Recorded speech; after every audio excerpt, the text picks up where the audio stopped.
আসসালামু আলাইকুম ওয়া রাহমাতুল্লাহি ওয়া বারাকাতুহু। সম্মানিত মা ও বোনেরা, আজ ছোট্ট একটি আমলের কথা বলবো, ছোট্ট একটি দুরুদের কথা বলবো। দুরুদটি অত্যন্ত সহজ কিন্তু এর ফজিলত অনেক বেশি। মা ও বোন, আসরের নামাজ পড়ে, আজ পবিত্র জুমার দিন, এই জুমার দিনে আসরের নামাজ পড়ে সেই স্থানে বসে ছোট্ট দুরুদটি যদি পাঠ করিতে পারেন, আপনার সংসারে যত প্রকার অভাব রয়েছে প্রত্যেক প্রকারের অভাব দূর হয়ে যাবে, দূর করে দিবেন আল্লাহ পাক রব্বুল আলামিন। শুধু তাই নয়, আপনার পরিবারে যত প্রকার বালা মুসিবত রয়েছে প্রত্যেক প্রকার বালা মুসিবত দূর হয়ে যাবে ইনশাআল্লাহ, বিপদ আপদ দূর হয়ে যাবে।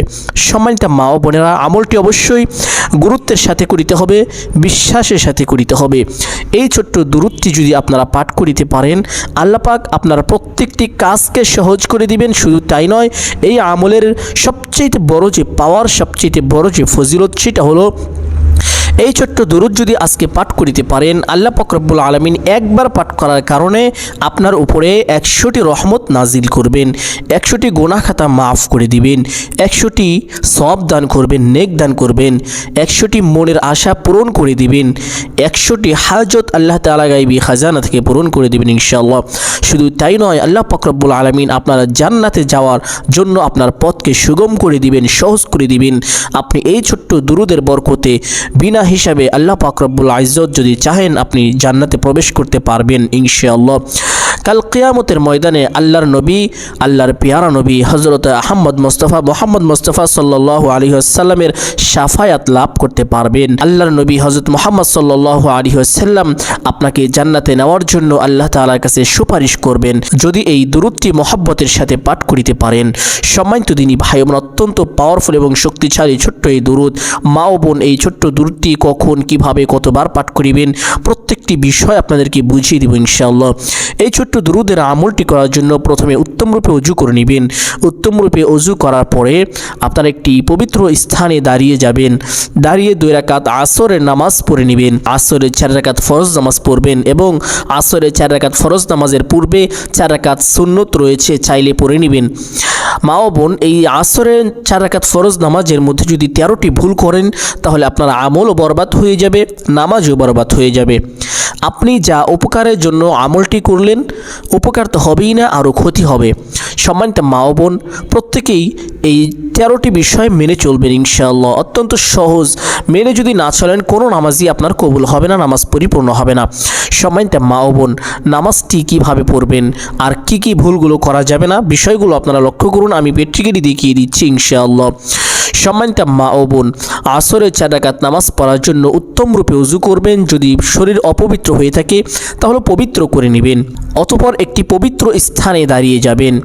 নামাজে দাঁড়ানোর পূর্বে আপনাকে কয়েকটি বিষয় লক্ষ্য রাখতে হবে। 1 নম্বরে, আপনার শরীরের মধ্যে কোনো নাপাকি লেগে আছে কিনা তা লক্ষ্য রাখতে হবে। যদি শরীরের মধ্যে নাপাকি লেগে থাকে, নাপাকি কোনো বস্তু লেগে থাকে, তা দূর করতে হবে, পরিষ্কার পরিচ্ছন্ন করতে হবে। অতঃপর আপনাকে লক্ষ্য করতে হবে আপনার যে শরীরের মধ্যে জামা কাপড় রয়েছে তার মধ্যে কোনো নাপাকি রয়েছে কিনা।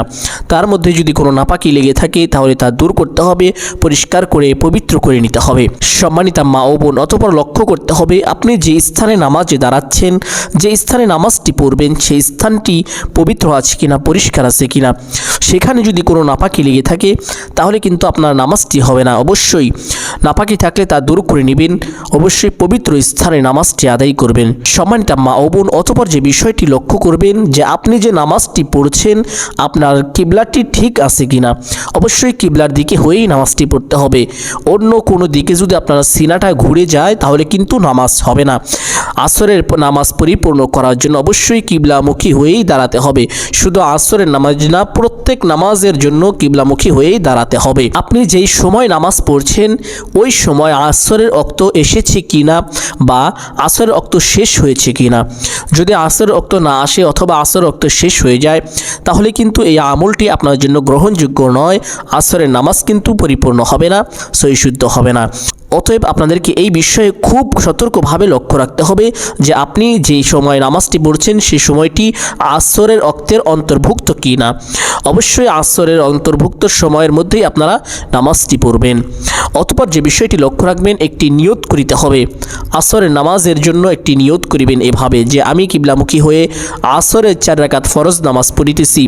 নিয়তটি এভাবে করলেই যথেষ্ট হয়ে যাবে ইনশাআল্লাহ। অবশ্যই লক্ষ্য রাখতে হবে, নিয়তটি খেয়াল করে করবেন। এই বিষয়গুলো নামাজের আগে, নামাজে দাঁড়ানোর পূর্বেই আপনাদেরকে এই কাজগুলো সেরে ফেলতে হবে। এই বিষয়গুলো লক্ষ্য রাখতে হবে। এর মধ্যে কোনো একটি বিষয় যদি উলট পালট হয়ে যায় তাহলে কিন্তু আপনার নামাজ হবে না। আর নামাজ না হলে আল্লাহ পাক রব্বুল আলামিন আপনার উপর অসন্তুষ্ট হয়ে যাবেন, রাগান্বিত হয়ে যাবেন। কারণ আপনি নামাজের মধ্যে ধ্যান খেয়াল সারা পড়ছেন, আপনি নামাজের মধ্যে সতর্ক হচ্ছেন না, অসতর্কভাবে নামাজ পড়ছেন। আল্লাহ পাক চায় বান্দা সবসময় সতর্কতার সাথে নামাজ আদায় করুক, সতর্কতার সাথে ইবাদত করুক। সম্মানিত দিনী ভাই ও বোন, অবশ্যই সতর্কভাবে এই 5টি বিষয় আপনাদেরকে মেনে চলতে হবে। অতঃপর নামাজে দাঁড়িয়ে যাবেন। নামাজে দাঁড়াবেন কিভাবে? প্রথমে কি বলতে হবে? প্রথমে আল্লাহু আকবার বলে নামাজে দাঁড়িয়ে যাবেন। আল্লাহু আকবার যদি না বলেন তাহলে কিন্তু আপনার নামাজ হবে না। অনেকেই বেখেয়ালির কারণে হয়তো বা আল্লাহু আকবার বলতে ভুলে যেতে পারেন, যার কারণে অবশ্যই আপনাকে খেয়াল করতে হবে। আল্লাহু আকবার বলে হাত দুটি বেঁধে ফেলতে হবে। হাত দুটি বাঁধার পরে আপনাদের সানা পাঠ করতে হয়, আউযু বিল্লাহ, বিসমিল্লাহ। এভাবে প্রত্যেক নামাজে যেভাবে কেরাতগুলো পড়েন ঠিক সেভাবেই পড়ে নেবেন। অথবা একটি বিষয় লক্ষ্য রাখতে হবে, নামাজটি অবশ্যই দাঁড়িয়ে পড়বেন। যদি আপনি সুস্থ হন তাহলে অবশ্যই নামাজটি দাঁড়িয়ে পড়তে হবে।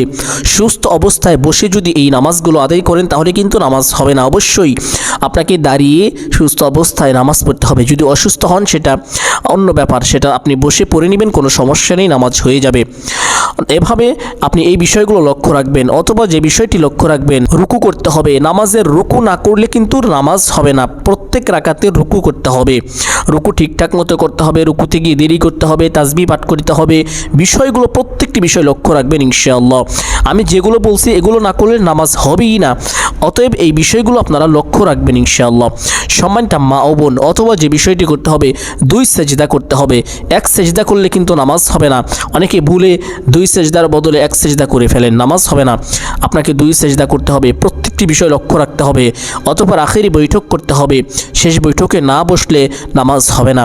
সম্মানিত মা ও বোন, এইভাবে 13টি বিষয় আপনাদেরকে মেনে চলতে হবে। 13টি বিষয় শুদ্ধভাবে সহিশুদ্ধ করে মানার পরে, মেনে চলার পরে আপনারা নামাজটিকে যখন শেষ করবেন, শেষ করে সেই স্থানে বসবেন। বসে প্রথমে আউযু বিল্লাহ এবং বিসমিল্লাহ পাঠ করিবেন। আউযু বিল্লাহি মিনাশ শাইতানির রাজিম, বিসমিল্লাহির রহমানির রহিম।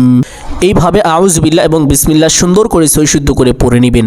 আউযু বিল্লাহ এবং বিসমিল্লাহ পড়ার পরে একাধারে 500 বার ছোট্ট একটি দুরূদ পড়বেন।